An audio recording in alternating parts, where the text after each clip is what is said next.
اور اس کی سائز جو تھی وہ ایک آدمی کے سر کے برابر تھی. رخامن او رخ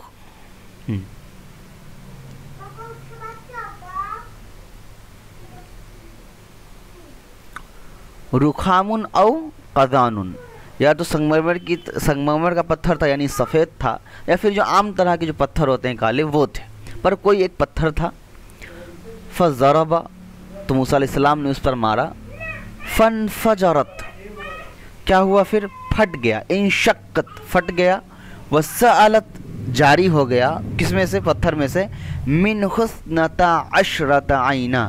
12 سرچشمے جاری ہو گئے اس پتھر سے. بعد الاسباط وقد علم، یہ 12 چشمے یعنی مارنے کے بعد 12 چشمے جاری ہو گئے. 12 گروہ چونکہ بٹ چکی تھی قوم، موسیٰ علیہ السلام کی قوم کے اندر 12 جو گروپ تھے، تو 12 گروپ کے لیے جو ہے 12 چشمے جاری ہو گئے. وقد علم کل اناس، اور ہر ایک یہاں جو لوگ ہیں، ناس سے مراد ہے ہر ایک جو گروپ تھا وہ جان گیا. کیا؟ اسی لیے انہوں نے اناس کا جو ہے ترجمہ کیا سبت سے، کلو اناس یعنی کلو سبت.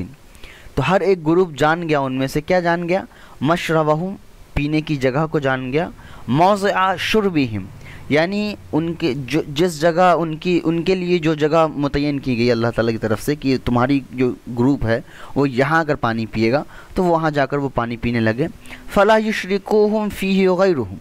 تو وہ لوگ ایک دوسرے کے گروپ میں جا کر پانی نہیں پی رہے تھے، بلکہ جس گروپ کے لیے جو جگہ متعین کیا گیا وہ وہیں جا کر کے پانی پیتے تھے.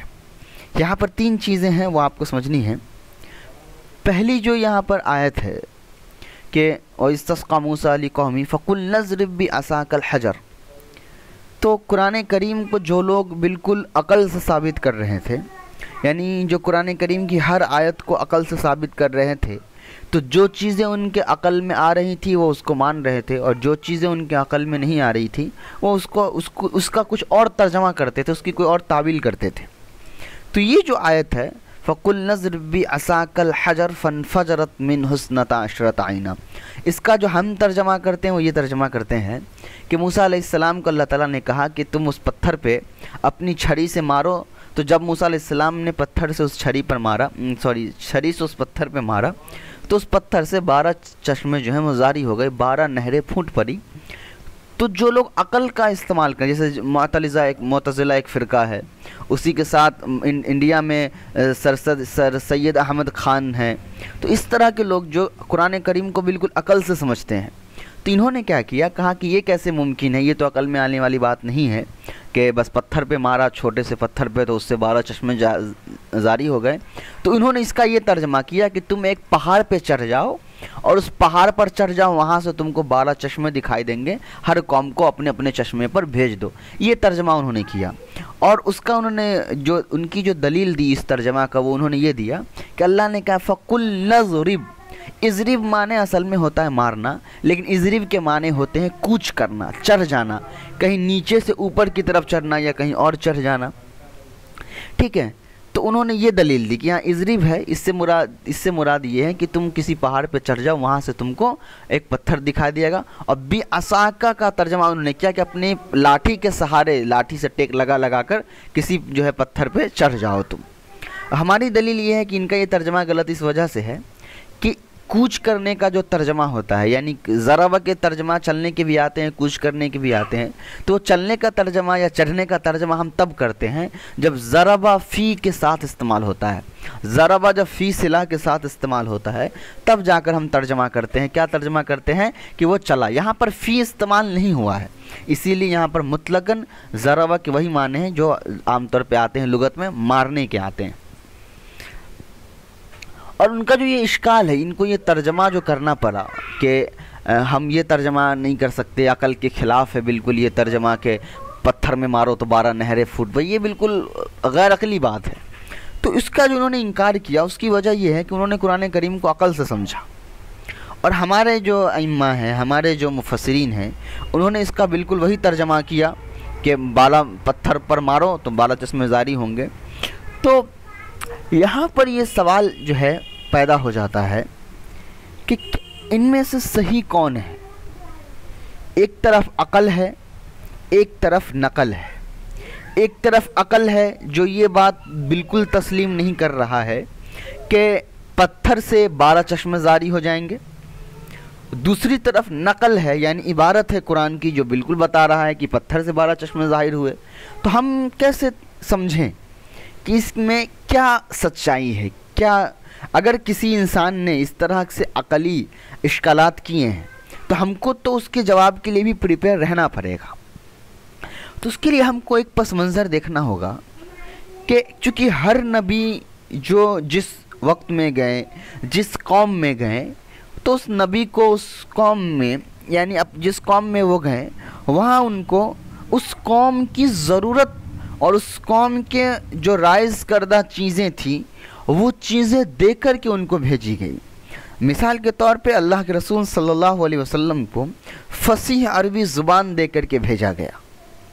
اسی طریقے سے عیسیٰ علیہ السلام جس وقت جس قوم میں گئے اس قوم میں میڈیکل سائنس بالکل عروج پہ تھی، ہر چیز انسان میڈیکل سائنس سے سمجھتا تھا۔ تو اس قوم میں اللہ تعالیٰ نے کیا کیا کہ کچھ ایسے اندھے لنگڑے پیرالائزڈ لوگوں کو پیدا کیا جو بچپن سے پیرالائزڈ تھے، اور وہاں پر سائنس بھی بچپن کے پیرالائزڈ کو، بچپن کے اندھے کو، بچپن کے گونگے کو وہ ٹھیک نہیں کر پایا، اور تب عیسیٰ علیہ السلام کو یہ معجزہ دی گئی، یہ طاقت دیا گیا کہ وہ ان کو ٹھیک کر دیتے تھے۔ اسی طریقے سے میڈیکل سائنس بھی یہ بات مانتی ہے کہ مرے ہوئے انسان کو زندہ نہیں کیا جا سکتا، تو اللہ تعالیٰ نے عیسیٰ علیہ السلام کو مردوں کو زندہ کرنے کی طاقت دے دی۔ تو ہمیشہ جب بھی لوگوں نے صرف سب کچھ سائنس کو سمجھنا شروع کر دیا، سب کچھ عقل سے سمجھنا شروع کر دیا، تو اللہ تعالیٰ نے ایسے سچویشن میں اس قوم میں نبی کو بھیجا جو عقل کے خلاف کام کر کے یہ ثابت کر دیتے تھے کہ تمہاری عقل سے بھی بڑا کوئی ذات ہے، تمہارے سائنس سے بڑا بھی کوئی ذات ہے، اور وہ ذات اللہ ہے۔ تو جب یہاں پر یہ معاملہ پیش ہو رہا ہے تو آپ دیکھیے کہ موسیٰ علیہ السلام کو ایک ایسے زمانے میں بھیجا گیا، ایک ایسی قوم میں بھیجا گیا جہاں میجیشین تھے، جادوگر تھے، اور جادوگر کے جو ٹولز ہوتے ہیں اس ٹول میں کچھ خاص ایکوپمنٹ ہمیشہ ان کے پاس ہوتے ہیں، جیسے کارڈ، جو پلینگ کارڈز ہوتے ہیں وہ ان کے پاس ہوتا ہے، چھڑی ہوتا ہے، ایک ٹوپی ہوتا ہے۔ یہ ایک نیسیسری چیز ہے جو جادوگر کے پاس ہونا ضروری ہے، اس لیے کہ عام طور پہ جو الوشنسٹ ہوتے ہیں، جو جادوگر ہوتے ہیں، میجیشینز، وہ انہی سب چیزوں سے ٹرک دکھاتے ہیں،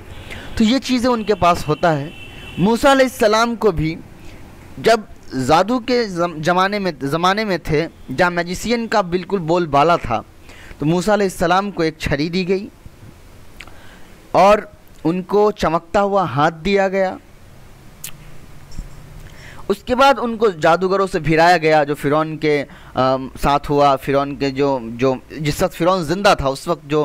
فرعون نے جادوگروں کو اکٹھا کر کے موسیٰ علیہ السلام کو کہا، تو وہاں جادوگر سمجھ گئے تھے کہ موسیٰ علیہ السلام جو معاملہ کر رہے ہیں جادو نہیں ہے، اس لیے کہ وہ لوگ جادوگری کے ماہرین تھے۔ تو انہوں نے دیکھا کہ ہم جو جادو کر رہے ہیں وہ تو جادو ہے اور ہم ماہر ہیں، لیکن موسیٰ علیہ السلام نے جو یہ کام کیا ہے یہ جادو نہیں ہو سکتا ہے۔ تو انہوں نے فوراً جو ہے موسیٰ علیہ السلام کی نبوت کو تسلیم کر لیا۔ تو اسی طریقے سے قرآن جو ہے وہ سائنس کی کتاب نہیں ہے، قرآن کے اندر کچھ سائنسی پہلو اس لیے پیش کیے جاتے ہیں تاکہ جب کوئی ڈاکٹر بندہ، کوئی انجینئر بندہ، کوئی سائنٹسٹ، کوئی ریسرچر قرآن کا مطالعہ کرے تو وہ چونکہ ماہر ہوگا تو وہ سمجھ جائے گا کہ اتنی گہری بات کوئی انسان نہیں کہہ سکتا ہے یقینی طور پر۔ اسی لیے جو بڑے بڑے لوگ ہوتے ہیں جو بالکل اپنے سبجیکٹس میں ماہر ہوتے ہیں، تو وہ جو ہیں جب قرآن کا مطالعہ کرتے ہیں تو وہ قرآن سے اسی نکات کو نکالتے ہیں، تو وہ قرآن کو سائنس کے اگینسٹ میں لا کر کے کھڑا نہیں کرتے ہیں، بلکہ قرآن کو سائنس کو ثابت کرتے ہیں اللہ کے وجود کے لیے، اللہ کے ہونے کے لیے ثابت کرتے ہیں۔ اسی میں البرٹ آئنسٹائن تھے جنہوں نے کہا کہ قرآن اور سائنس جو ہے وہ الگ الگ نہیں ہے، قرآن کو سمجھنے کے لیے سائنس کی ضرورت ہے اور سائنس کو سمجھنے کے لیے قرآن کی ضرورت ہے، اور ان دونوں کو جب ضرورت، یعنی جب ریلیجیس اسکرپچر اور سائنس مل جائیں گے تب جا کر ہم کہیں گاڈ کو جو ہے اللہ کو ہم پہچان پائیں گے۔ اسی طریقے سے جو ایمبرایولوجی ہے، جس میں جو ماں کے پیٹ میں جو بچے کے جو اسٹیج ہوتے ہیں اس کو ایمبرایولوجی پر کہا جاتا ہے، تو اس کے جو بہت بڑے سائنٹسٹ جنہوں نے 19ویں شتابدی میں اس چیز کو کھوج نکالا کہ ماں کے پیٹ میں بچوں کی کتنی شکل ہوتی ہے، انہوں نے قرآن سے وہ چیزیں ثابت کی اور قرآن کا انہوں نے ریفرنس دیا، اور اس کے بعد انہوں نے اسلام کو قبول کیا۔ تو جب بھی بات آئے گی عقل کی اور نقل کی، تو جس انسان کے اندر علم کم ہوگا یا اس کے جذبات کچھ اور ہوں گے تو وہ قرآن کا سرے سے انکار کر دے گا، اور جس کے اندر جذبات بھی صحیح ہوگا اور وہ تحقیق بھی کرنا چاہتا ہوگا تو وہ اس تحقیق سے آگے نکل کے قرآن کو ثابت کرے گا۔ اسی لیے اللہ نے کہا یضل بہ کثیرا ویہدی بہ کثیرا، کہ اس سے گمراہ بھی بہت سے ہوتے ہیں اور ہدایت والے بھی بہت سے ہوتے ہیں۔ تو خیر ہماری اصل میں یہاں پر بات یہ ہے کہ موسیٰ علیہ السلام کو ایک ایسے زمانے میں بھیجا گیا جہاں جادوگری تھی، جادوگر تھے، تو وہاں پر یہ کیوں ممکن نہیں ہے کہ موسیٰ علیہ السلام کو نے وہ موسیٰ علیہ السلام جس نے سمندر کو پھاڑ کر کے راستہ بنوا لیا اللہ سے، وہ موسیٰ علیہ السلام جو اللہ سے باتیں کر رہے ہیں، وہ موسیٰ علیہ السلام جس کو اللہ تعالیٰ غیبی مدد کر رہے ہیں، تو کیوں یہ ممکن نہیں ہے کہ موسیٰ علیہ السلام کو واقعی میں اللہ نے معجزہ دیا ہو اور وہ معجزہ کو بنی اسرائیل پر ظاہر کرنے کے لیے کہا ہو کہ یہ جب بھوک سے پیاس سے بالکل تڑپ رہے ہیں اور ایسی سچویشن میں جب اللہ ان کی مدد کر دے گا اور غیب سے بالکل دیکھیے ایک دو الگ الگ باتیں ہیں، اس کو سمجھنے کی آپ کوشش کریے۔ ایک ہوتا ہے ہم کو پیاس لگی ہوئی ہے اور ہم بہت دور بھٹک رہے ہیں اور ہم کو چلتے چلتے دریا نظر آ گیا، تو یہاں ایک ایمان والا کہہ سکتا ہے الحمدللہ بہت اللہ کا بہت شکر ہے یہ ہے، لیکن اس کے اندر وہ ایمانی کیفیت پیدا نہیں ہوگا، وہ اللہ کا کیفیت پیدا نہیں ہوگا جو ایک ایسے سچویشن میں پیدا ہو جاتا جب وہ دریا موجود نہیں ہوتا اور اس کے سامنے دریا بنتا۔ دونوں میں فرق ہے۔ دیکھیے دونوں جگہ اللہ نے ہی اس کو پانی پلایا ہے، لیکن ایک جگہ فرق یہ ہے کہ وہ بندہ پیاس سے تڑپ رہا ہے، بھٹک رہا ہے، اس کو اچانک دریا مل گیا، وہ جا کے پانی پی لیا، تو اس کی جو ایمانی کیفیت ہوگی وہ کچھ اور ہوگی۔ اور ایک انسان وہ جو بالکل بھٹک رہا ہے، پیاس سے تڑپ رہا ہے اور بالکل ایک ریگستان میں جا کے وہ پھنس گیا اور وہاں پہ اس نے اپنی آنکھوں کے سامنے سے دریا کو نکلتے ہوئے دیکھا، تو اس کی جو ایمانی کیفیت ہوگی وہ کچھ اور ہوگی۔ کیوں؟ اس لیے کہ یہاں اس نے اپنی آنکھوں سے دیکھا ہے اس معجزے کو ظاہر ہوتے ہوئے۔ تو یہی معاملہ اس بنی اسرائیل کے ساتھ ہوا۔ وہ بنی اسرائیل کی قوم پیاس سے تڑپ رہی تھی، پیاس سے تڑپنے کے بعد اس نے نبی سے کہا کہ آپ جو ہیں وہ پانی کے لیے دعا کریے، تو اللہ تعالیٰ نے دعا کو قبول کر کے کہا کہ ٹھیک ہے اس پتھر پہ مارو، اس سے پانی نکلے گا۔ تو جب یہ کیفیت، کیونکہ اس کے اندر اگر اللہ یہ کہتے کہ جاؤ فلاں جگہ چلے جاؤ وہاں پانی ہے، تو ایک سرکش قوم جو اللہ تعالیٰ کے اتنے معجزے دیکھنے کے بعد بھی اللہ کا انکار کر رہی ہے، اللہ کی بات نہیں مان رہی ہے، اللہ کے معاملے میں سوال و جواب کر رہی ہے، تو کیا اس کو وہ ایمان رہتا اگر اس کو یہ کہہ دیا تھا کہ جاؤ فلاں جگہ پانی جا کے پی لو؟ تو اس کو یہاں پر اس کے ایمان کے لیے اس کو ایک ہائر ڈوز دینا تھا، تو اللہ تعالیٰ نے وہ جو پتھر تھا اس سے پانی نکال کر کے یہ دکھایا ان کو کہ دیکھو تمہارا کوئی اسباب موجود نہیں تھا، میں نے تم کو پانی پلایا ہے، اسی لیے شکر مناؤ۔ اس لیے یہ بات میں اس لیے کہہ رہا ہوں کہ اللہ تعالیٰ آگے کہہ بھی نہیں کلوا واشربوا من رزق اللہ ولا تعثوا فی الارض مفسدین، کہ اب کھاؤ پیو اللہ تعالیٰ کی نعمتوں سے اور زمین میں فساد مت مچایا کرو۔ یہ جو ہے بات ہے کہ سائنٹیفک چیزیں ہم تب ثابت کرنے لگتے ہیں جب ہمارے اندر ایمان کی کمزوری ہوتی ہے۔ قرآن کے ذریعے ہم بھٹک بھی سکتے ہیں، ہم ہدایت والے بھی ہو سکتے ہیں، لیکن ہم کو یہ سمجھنا پڑے گا کہ ہماری عقل سے کہیں زیادہ اونچا قرآن ہے، ہمارے سائنس سے کہیں زیادہ اونچا قرآن ہے۔ تو جب بھی قرآن اور سائنس میں ٹکراؤ ہوگا تو یہ قرآن اور سائنس میں ٹکراؤ کی چیز ہے ہی نہیں، اس لیے کہ سائنس قرآن کے سامنے نہیں ٹک سکتا ہے۔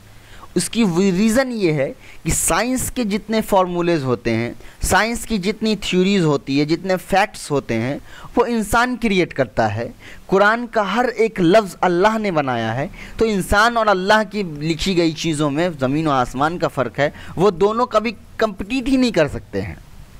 تو جن لوگوں نے اس آیت کو قرآن عقل سے ثابت کرنے کی کوشش کی، اس نے بالکل اس آیت کو اور قرآن کے معجزے کو بالکل توڑ مروڑ کے رکھ دیا، اور ہمارے ائمہ نے اس بات کو ثابت کیا کہ دیکھو وہ زمانہ جادو کا تھا، وہ زمانہ معجزہ کا تھا، اور بنی اسرائیل کو وقت پر ایک غیبی چیزوں کو دکھانے کی ضرورت پڑ رہی تھی، اس لیے کہ وہ بار بار ایمان سے پھر رہے تھے، وہ بار بار نبی کا انکار کر رہے تھے، بار بار اللہ کا انکار کر رہے تھے، تو ان کو ضروری تھا کہ ہر وقت تھوڑا نہ تھوڑا ان کو غیبی چیزیں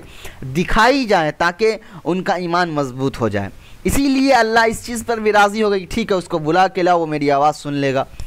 لیکن اس کے بعد بھی اس قوم نے بدمعاشی کی اور کہا کہ لن نؤمن لک حتی نری اللہ جہرۃ، کہ ہم ہرگز ایمان نہیں لائیں گے تو اللہ کو ہم دیکھیں گے نہیں. یعنی اللہ نے جب بات سنا دی تو اللہ کو دیکھنا منظور تھا ان کو. تو اس طرح کی بدمعاشی یہ قوم کر رہی ہیں، اسی لیے اللہ تعالیٰ نے ان کو ہائر ڈوز دیا، بجائے اس کے کہ یہ کہہ دینا کہ جاؤ فلاں جگہ پانی ہے جا کے پی لو، یہ کہنے کے بجائے اللہ تعالیٰ نے ان کے سامنے پانی کو ظاہر کر کے دکھایا. اور یہ بالکل غلط، کوئی مطلب ایسی بات نہیں جو عقل میں نہیں آئے گی، اس لیے کہ حضرت حاضرہ رضی اللہ تعالیٰ عنہ کے سامنے بھی تو پانی کا سرچشمہ ظاہر ہوا، جو زمزم کنواں ہے وہ بھی تو ان کے سامنے ظاہر ہوا ہے. تو یہ بالکل اللہ کے قدرت کے جو ہے وہ معنی نہیں ہے یہ بات کہ اللہ تعالیٰ کہیں پانی کا سرچشمہ ظاہر نہیں کر سکتے ہیں. زمین اس کی ہے، آسمان اس کا ہے، وہ جہاں چاہے پانی ظاہر کر سکتے ہیں. تو اگر اللہ نے پتھر کے ذریعے سے سرچشمے کو ظاہر کر دیا ہے تو یہ بالکل کوئی غیر مطلب عقل میں آنے والی بات نہیں ہے، ایسا نہیں ہے. ہاں یہ ہے، ہم اگر قرآن کو بالکل عقلی طور پہ ثابت کرنے میں لگے ہوئے ہیں تب جا کر ہم کو قرآن کریم کی بہت ساری آیتوں کو بدلنا پڑے گا. تو جن لوگوں نے اس آیت کو بدلا ہے، یہ کہ پتھر پہ مارو گے تو پانی کا سرچشمہ نکلے گا، اس نے اس آیت کو بھی بدلا ہے جہاں یہ اللہ نے کہا کہ تم پانی میں پتھر چالو تو پانی کے اندر سمندر پھٹ جائے گا اور راستہ بن جائے گا. اس آیت کو بھی انہوں نے بدلا، اس لیے کہ ان کے یہاں تو پھر عقل سے یہ بات بھی ثابت نہیں ہو پائے گی نا کہ سمندر کے اندر راستے کیسے بن جاتے ہیں. تو اس طرح کی باتیں ہیں. تو ہم کو یہ بات سمجھنا پڑے گا کہ وہ دور معجزہ کا تھا، وہ دور بالکل انوکھی چیزوں کے ظہور کا تھا، جادوگری کا دور تھا. تو اللہ تعالیٰ نے وہاں جادوگری کے اگینسٹ میں اپوزٹ میں اللہ تعالیٰ نے جو ہے یہ معجزہ کا ظہور پیدا کیا اور نبیوں کو وقتاً فوقتاً معجزہ دیا. اور چونکہ بنی اسرائیل ایک لمبے زمانے سے مصر میں تھے اور جادو سے بالکل مانوس تھے، تو ان کو وقتاً فوقتاً ضرورت پڑ رہی تھی معجزے کی، اللہ تعالیٰ پر یقین کی. اسی لیے کہ ہو سکتا ہے بنی اسرائیل کے دل میں بھی یہ شک پیدا ہوتا ہوگا کہ یہ شاید نبی نہیں ہے، جادوگر ہے یا کچھ اور ہے. تو ہو سکتا ہے اس لیے اللہ تعالیٰ نبی کے ذریعے سے کچھ ایسے معجزات وہ ظاہر کروا رہے تھے جس کے ذریعے سے بنی اسرائیل کے جو ہے ایمان کے اندر مضبوطی اور تازگی پیدا ہوتی رہے. تو یہ بالکل کوئی ایسی بات نہیں ہے کہ اس کو ہم عقل سے سمجھنے کی کوشش کریں گے اور عقل نے نہیں سمجھا تو ہم اس کا ترجمہ ہی بدل دیں گے. تو اس طرح کے حضرات نے بہت غلط ترجمہ کیا قرآن کا، اور جو چیزیں سمجھ میں آئی اس کو ترجمہ کیا، جو چیز سمجھ میں نہیں آئی اس کو انہوں نے بالکل ترجمہ کو پلٹ کر رکھ دیا. تو یہ ایک تو سائنٹیفک بات تھی. یہاں پر جو دوسری بات ہمیں سمجھنے کی ہے وہ یہ جو ہے کہ وَهُوَ الَّذِي فَرَّ بِثَوْبِهِ، یہ اس کا جو ترجمہ ہے یہ بڑا عجیب. دیکھیے کیا ہے، پتہ نہیں آپ نے یہ پڑھا ہو پہلے کہ نہیں. وَهُوَ الَّذِي فَرَّ بِثَوْبِهِ، کہ یہ وہی پتھر ہے جو موسیٰ علیہ السلام کا کپڑا لے کر بھاگ گیا تھا. میں نے پہلے ہی آپ کو کہا کہ جادوگر جو تھے وہ کچھ خاص چیزیں اپنے ساتھ ہمیشہ رکھا کرتے تھے. یہ جو پتھر جس پر اللہ تعالیٰ نے مارنے کے لیے کہا، چونکہ یہاں الف لام لگا ہوا ہے تو الف لام جب لگا ہوا ہے تو یہ کوئی خاص پتھر ہوگا کیونکہ معرفہ ہے. تو اس میں دو الگ الگ مفسرین کی رائے نکلتی ہے. ایک یہ کہتے ہیں کہ وہ کوئی خاص پتھر تھا، اور ایک کہتے ہیں کہ وہ کوئی خاص پتھر نہیں تھا، کسی بھی پتھر پر اللہ نے کہا کہ مارو. لیکن امام سیوطی رحمۃ اللہ علیہ نے اسی قول کو لیا ہے جس میں خاص پتھر کا ذکر ہے، اسی لیے انہوں نے الف لام بھی لگا دیا اور الف لام لگا کے ایک مزید صفت بھی بیان کر دی کہ یہ کون سا پتھر ہے. تو یہ وہ پتھر ہے جو هو الذی فر بثوبہ، یہ وہ پتھر ہے جو موسیٰ علیہ السلام کے کپڑے کو لے کر بھاگ گیا تھا. اس کا ایک پس منظر ہے جو تفسیری کتابوں میں مجھے ملی ہے، اس کو آپ سن لیجئے تو آپ کو ایک آئیڈیا ہوگا. موسیٰ علیہ السلام کی جو قوم جس وقت تھی اس قوم کے اندر بے پردگی بہت عام تھی. مطلب عورتوں کے اندر نہیں، عورتوں کا تو تذکرہ نہیں ملا تفسیر میں، مردوں کے اندر جو ہے بے پردگی بالکل عام تھی. یعنی اگر 3-4 لوگ بیٹھ کے ایک ساتھ استنجا کر رہے ہو یا قضائے حاجت کر رہے ہو یا نہا رہے ہو، غسل کر رہے ہو، تو یہ بالکل عام چیز تھا. اور آج بھی آپ دیکھتے ہیں ہوٹل جو واش روم وغیرہ بنا ہوتا ہے، جو ٹوائلٹ روم وغیرہ بنا ہوتا ہے باہر کے ہوٹلوں وغیرہ میں، وہ بالکل سب لوگ لائن سے لگے رہتے ہیں اور استنجا کر رہے ہوتے ہیں. تو اس طرح کی بالکل ایک نارمل چیزیں تھیں. تو ہمارے حساب سے یہ بے حیائی ہے، ان کے حساب سے یہ نارمل چیز ہیں. تو وہ نارمل اس طرح کی چیزیں بنی اسرائیل کے اندر تھیں. لیکن موسیٰ علیہ السلام چونکہ نبی تھے اور ان کے اندر پردہ بہت زیادہ تھا، تو یہ جب بھی اپنی قضائے حاجت یا غسل وغیرہ ہوتا تھا تو یہ بالکل چھپ کر کے آڑ میں پردے کے اندر جو ہے یہ ساری چیزیں کرتے تھے. تو چونکہ ان کی قوم سب سے زیادہ خطرناک اور بالکل عجیب طرح کی قوم تھی، تو موسیٰ علیہ السلام کی قوم نے یہ افواہ پھیلانا شروع کر دیا اپنے قبیلوں کے اندر کہ موسیٰ علیہ السلام کے بدن کے اندر شاید کوئی خرابی ہے، کوئی کمی ہے، جس وجہ سے یہ اپنے بدن کو نہیں دکھاتے ہیں بلکہ چھپ کر رہتے ہیں. اور آج بھی تو آپ دیکھ ہی رہے ہیں، آپ تو فیشن ہو گیا سکس پیک ایپ دکھانا، کھلے بدن کو دکھانا. تو ہو سکتا ہے اس زمانے میں بھی اپنے ننگے بدن کو دکھانا جو بالکل فیشن تھا، اپنے باڈی کو دکھانا بالکل فیشن رہا ہوگا، لیکن نبی کے اندر پردہ تھا تو وہ یہ کام نہیں کرتے تھے. تو موسیٰ علیہ السلام کی جانکاری کے بنا یہ ساری چیزیں امت میں پھیلنے لگی قوم میں کہ موسیٰ علیہ السلام کا جو بدن کمزور ہے یا خراب ہے، کچھ عیب ہوگا، کچھ ہوگا، اس طرح کی باتیں چلنے لگی. تو کہا یہ جاتا ہے کہ ایک دفعہ جب موسیٰ علیہ السلام کسی دریا کے کنارے غسل کرنے گئے، انہوں نے اپنے کپڑے کو ایک پتھر پہ ڈالا، تو وہ پتھر جو ہے موسیٰ علیہ السلام کی کپڑے کو لے کر بھاگنا شروع کر دیا. تو موسیٰ علیہ السلام بھی پھر وہ لاٹھی لے کر، چونکہ چھڑی ان کے پاس ہمیشہ رہتی تھی، وہ چھڑی لے کر اس پتھر کے پیچھے دوڑے اور اس پتھر کو مارا تو وہ پتھر وہاں پہ رک گیا. لیکن جہاں پر وہ پتھر رکا وہاں پر بنی اسرائیل کے کچھ لوگ موجود تھے، انہوں نے موسیٰ علیہ السلام کو اس حالت میں دیکھ لیا، تو ان کا جو یہ شک تھا کہ موسیٰ علیہ السلام کی بدن میں کوئی کمی ہے وہ دور ہو گیا. اور یہ بھی اللہ کے حکم سے ہوا ہوگا کہ پتھر کے اندر تو جان آتی نہیں جب تک اللہ نے نہیں کہا ہوگا. تو اللہ نے کہا کہ وہ اس پتھر کو جو ہے تم رکھ لو، وہ پتھر آگے چل کے تم کو کام دے گا. تو یہ جو کہہ رہے ہیں الحجر هو الذی فر بثوبہ، تو یہاں وہی اسی پتھر کی طرف اشارہ ہے کہ یہ کوئی عام پتھر نہیں تھا کہ موسیٰ علیہ السلام کہا کہ جاؤ کسی پتھر پہ مار دو، نہیں، یہ وہی پتھر ہے جو موسیٰ علیہ السلام کے پاس تھا اور اس پتھر سے پہلے بھی معجزہ ظاہر ہو چکا تھا، تو اسی پتھر سے دوبارہ اللہ نے معجزہ کو ظاہر کیا. یہاں تک بات سمجھ میں آ گئی ہے آپ کو؟ قد علم کل الناس مشہور ہو گیا. ہاں، وَقُلْنَا لَهُمْ، اور ہم نے کہا ان سے، کُلُوا وَاشْرَبُوا مِن رِزْقِ اللَّهِ وَلَا تَعْثَوْا فِي الْأَرْضِ مُفْسِدِينَ، کھاؤ پیو، زمین کے اندر فساد مت مچاؤ. اتنی نعمتیں اللہ نے دی ہیں تم کو، اس نعمت کے شکر ادا کرنے کے بجائے تم لوگ ہمیشہ اللہ تعالیٰ کی نافرمانی کرتے ہو. تو اللہ تعالیٰ کہہ رہے ہیں کھاؤ پیو، زمین کے اندر فساد مت مچاؤ. اس سے ایک جو مجھے یہ تفسیر کی کتاب میں تو نہیں ملا، لیکن میری اپنی ذاتی ایسا لگ رہا ہے، لیکن میں تو کوئی ہوں نہیں، حیثیت نہیں ہے، لیکن چونکہ درسی طور پہ یہ بات شاید آپ کو بتا دیتا ہوں تاکہ آپ تحقیق کر لیں. یہ ایسا مجھے محسوس ہوتا ہے کہ اوپر جو اللہ تعالیٰ نے کہا کہ فن فجرت من حسنتا عشرت عینہ، کہ 12 کی 12 سر چشمے ظاہر ہو گئے. یہودیوں کے بارے میں بھی یہ آتا ہے، تفسیر میں ہی آپ کو ملا کہ 12 گروہ میں بٹی ہوئی تھی، 12 یہودیوں کی 12 گروپ تھی. تو ہو سکتا ہے کہ 12 چشمے ظاہر ہوں، یہ 12 گروپ الگ الگ چشموں پر جا کر انہوں نے پانی پیا ہو، اور یہی 12 گروپ پھر ہر ملک میں جا کر کے یہ زمین اور فساد مچانے والے ہوں گے. اس لیے اللہ تعالیٰ نے کہا کہ تم کھاؤ پیو لیکن زمین میں فساد مچاتے پھرو مت،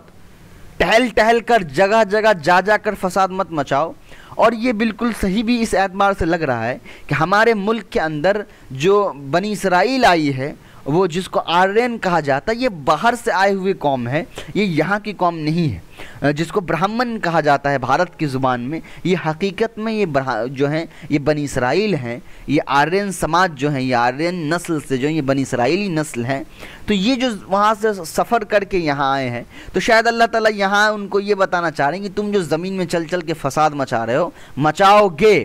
اس کو مت کرنا. زمین کھاؤ پیو، اللہ تعالیٰ کے رزق میں کھاؤ پیو،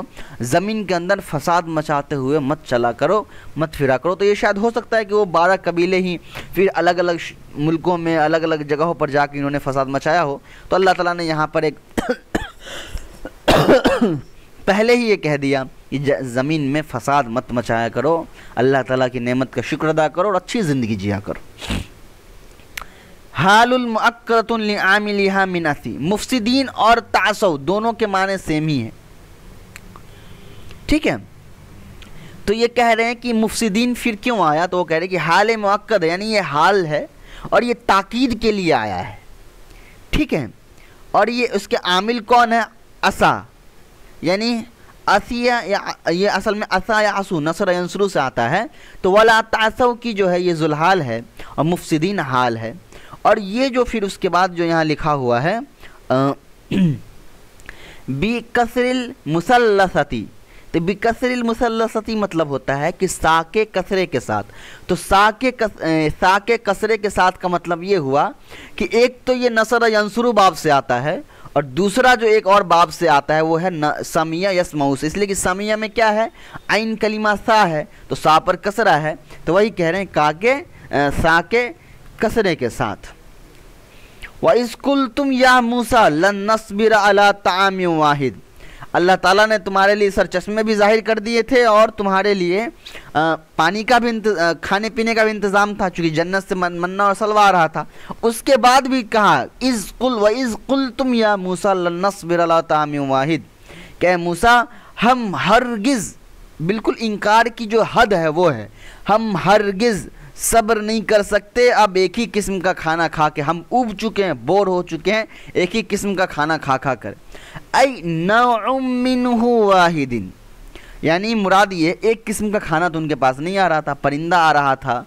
اور جو دو تین منہ و سلوہ، دو تین طرح کے کھانے آ رہے تھے ان کے پاس، لیکن یہاں یہ کیوں کہہ رہے ایک قسم کھانا؟ مطلب یہ ہے کہ ہر روز ایک ہی طرح کے کھانے آ رہے ہیں میرے پاس، یہی پرندے، یہی چیزیں، ہم اب اس پر ہم اکتفا نہیں کر سکتے، ہمارے لیے کچھ الگ انتظام کریے۔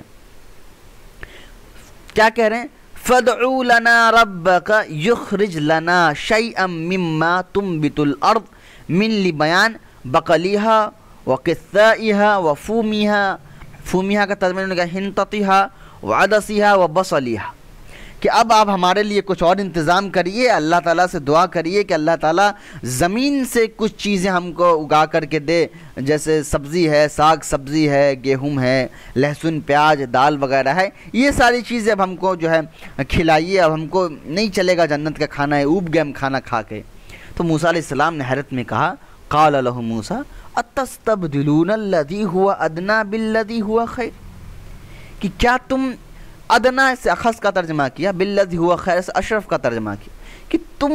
ایسے کھانے کی ڈیمانڈ کر رہے ہو جو مطلب ادنا درجے کی، ادنا درجے کا مراد کھانے کی حقارت کو بیان کرنا نہیں ہے، مراد یہ ہے کہ ایک کھانا جنت سے آ رہا ہے، ایک کھانا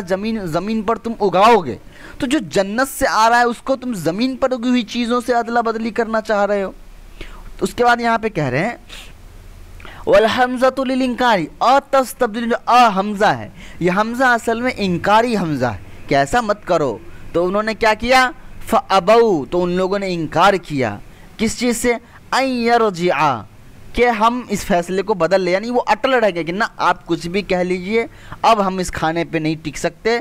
یعنی یہ جو لن نصبرا والا جو معاملہ ہے، اس کا مطلب یہ تھا کہ موسیٰ علیہ السلام اور قوم کے اندر شروع سے یہ چیزیں چل رہی ہوں گی، وہ دھیرے دھیرے آتے ہوں گے کہ موسیٰ علیہ السلام ہر دن ایک ہی کھانا چل رہا ہے، کچھ اور کھانا لا دیجیے، کچھ اور، تو موسیٰ علیہ السلام ہمیشہ انکار کرتے ہوں گے، انکار کی ایک حد درجے کی جو انکار پہنچ گئی، تب جب انہوں نے سیدھے کہا کہ اب ہم برداشت نہیں کریں گے، لن نصبرا، اب ہرگز برداشت نہیں ہوگا، اب کھانے کا انتظام آپ دوسرا کریے۔ اور چونکہ نبی جو اتنے نخرے برداشت کر رہے ہیں اس کی قوم کی، کھانا منگوا رہے ہیں، کھانا بدلوا رہے ہیں، پانی منگوا رہے ہیں، کیونکہ نبی بہت زیادہ رحم دل ہوتے تھے اور نبی کو وہ جنت اور جہنم کی ساری چیزیں معلوم ہوتی تھی، جس کی وجہ سے ان کے اندر خوف اور ہمدردی کا جذبہ بہت زیادہ ہوتا تھا، وہ کسی طریقے سے اپنی قوم کو پار کرانا چاہ رہے تھے، بچانا چاہ رہے تھے، اس لیے ان کی وہ ساری باتیں مان رہے تھے، اسی لیے انہوں نے کیا کیا، فدعا اللہ تعالی، تو موسیٰ علیہ السلام نے اللہ تعالیٰ سے دعا کی، فقال تعالی، تو اللہ تعالیٰ نے بھی کہہ دیا، اہبطوا انزلوا مصرا من الامصار فإن لكم فيه ما سألتم من النبات وضربت وجعلت عليهم الذلة والذلل والحوان والمسكنة، ای آگے پڑھ لیں گے۔ تو اللہ تعالیٰ نے کہہ دیا اہبتو، یعنی اہبتو کا ترجمہ کیا، اہبتو مطلب بھی اترنا ہوتا، انزلہ مطلب اترنا ہوتا، یعنی اونچائی پہ ہو نیچے اتر جاؤ، یعنی تم کسی اب شہر میں چلے جاؤ، مصرن من الامصار، مصرن کا ترجمہ انہوں نے اس لیے امصار مطلب مصرن من الانصار لگا دیا اس وجہ سے کہ یہ مصر مراد نہیں ہے، مصر شہر مراد نہیں، اس لیے کہ وہاں سے تو یہ بھاگ کے آئے ہیں، مطلب کسی بھی شہر میں اب تم چلے جاؤ، فَإِنَّ لَكُمْ فِيهِ، اس شہر میں تمہارے لیے وہ ہوگا، ما سال تم جس چیزوں کی تم جو ہے تمنا کرتے ہو، سوال کرتے ہو، یعنی جو زمین کی اپجاؤ چیزیں ہیں وہ۔ اس کے بعد کیا ہوا، بدلے میں کیا ہوا، وَضُرِبَتْ جُعِلَتْ عَلَيْهِمْ ذِلَّةُ وَالذُّلَلُ وَالْحَوَانُ، کہ ان کے اوپر ذلت رسوائی جو ہے، ضربت مطلب ہوتا ہے مہر لگا دینا، بالکل فکس کر دینا کہ اب فکس ہو گیا اس کے اوپر، تو کیا ہوا، ذلت رسوائی اور مسکنہ فقیری، مسکینی ان کے اوپر ظاہر کر دی گئی، فکس کر دیا گیا۔ اسر الفکری من السکون والحزی فہی لازمۃ لہم وان کانوا اغنیاء۔ اب ایک سوال آئے گا کہ آپ کہہ رہے ہیں کہ ان کے اوپر مسکینی لا دی گئی، پر تو ابھی دنیا میں سب سے زیادہ امیر تو یہودی ہیں، تو یہ کہہ رہے ہیں من السکون والخزی، یعنی ان کے اوپر قلبی سکون جو ہے وہ ختم کر دیا گیا۔ وہ کتنے کیا ہے، فَهِيَ لَازِمَةٌ لَهُمْ وَإِنْ كَانَ أَغْنِيَاءُ، کہ یہ جو قلبی فقیری ہے ان کے اوپر، وہ چاہے دنیا میں کتنے زیادہ مالدار ہو جائے لیکن ان کے بعد بھی ان کے دل کے اندر فقیری پیدا بنی رہے گی، اور زیادہ مال کی حرص محبت ان کے اندر پیدا ہوتی رہے گی، اور جتنا سے جتنا زیادہ وہ بٹورنے کی کوشش کریں گے، یعنی وہ مالدار ہونے کے بعد بھی لالچی بن کے رہ جائیں گے۔ یہ اللہ تعالیٰ نے ان کے لیے طے کر دیا۔ اور یہ لازم کیسے ہے؟ لزوم درہمی المضروب للسکتی، درہم معلوم ہی ہے، لزوم مطلب ہوتا ہے لازم کا، مضروب مطلب ہوتا ہے لگانا، لسکتی مطلب مہر۔ تو جس طریقے سے درہم پر مہر فکس کر دیا جاتا ہے، کسی سونے کے کچھ چاندی کا درہم اس پر جو راجہ کا مہر لگا دیا جاتا ہے تو وہ جس طریقے سے کبھی نہیں مٹتا ہے، اسی طریقے سے یہ بھی جو ذلت اور مسکنت ان کے اوپر لاگو کر دی گئی ہے، یہ بھی ٹھیک ویسا ہی ہے جیسا درہم پر جو ہے وہ مہر کو لاگو کر دیا جاتا ہے۔ باؤ کا ترجمہ رجعوا، وہ لوٹے، بغضب من اللہ، اللہ تعالیٰ کے غصے کے ساتھ۔ ذالک ای الضرب والغضب، ذالک یعنی یہ جو معاملہ ہوا، اللہ تعالیٰ کا غصہ اور جو مہر لگا دیا گیا، وہ کیوں ہوا؟ بِأَنَّهُمْ، اس وجہ سے، یعنی کیا سبب ہے؟ بِسَبَبِ أَنَّهُمْ، اس وجہ سے کہ کانوا یکفرون بآیات اللہ، کہ وہ اللہ تعالیٰ کی آیتوں کا انکار کرتے تھے، وَيَقْتُلُونَ النَّبِيِّينَ، اور نبی کو قتل کرتے تھے۔ اس کا یہاں کہہ رہے ہیں زکریا و یحییٰ، یعنی جو نبیین کی تفسیر بیان کر رہے ہیں کہ انہی نبیین میں سے ایک زکریا اور یحییٰ بھی تھے جو حال فی الحال میں قتل کیے گئے۔ وَبِغَيْرِ الْحَقِّ، اور یہ حق قتل کیسے کرتے تھے؟ بغیر کسی حق کے، یعنی وہ انوسنٹ ہوتے ہیں وہ نبی، اس کے بعد ان کا قتل کر دیتے ہیں۔ ای ظلمن، بغیر الحق کا ترجمہ انہوں نے کیا ظلمن، ظلم کے ساتھ کرتے تھے۔ ذالک بما عصوا، اور اس وجہ سے بھی کہ انہوں نے سرکشی کی، گناہ کیا۔ وَكَانُوا يَعْتَدُونَ، اور صرف گناہ نہیں کیا، گناہ میں بڑھتے چلے گئے۔ يَتَجَاوَزُونَ الْحَدَّ فِي الْمَعَاصِي، یعنی گناہ کے ساری حدوں کو وہ پار کر گئے، اتنا زیادہ گناہ میں وہ ڈوب گئے اور نکل گئے۔ وَقَرَّرَهُ لِلتَّاكِيدِ، تو کررہ للتاکیدی سے مراد یہ ہے کہ یہاں پر جو انہوں نے لایا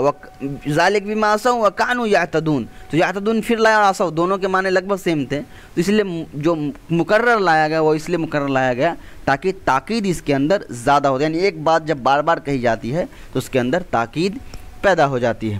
تو یہاں تک شاید ایک رکوع جو ہے وہ مکمل ہو گیا ہے، پھر بھی چلیے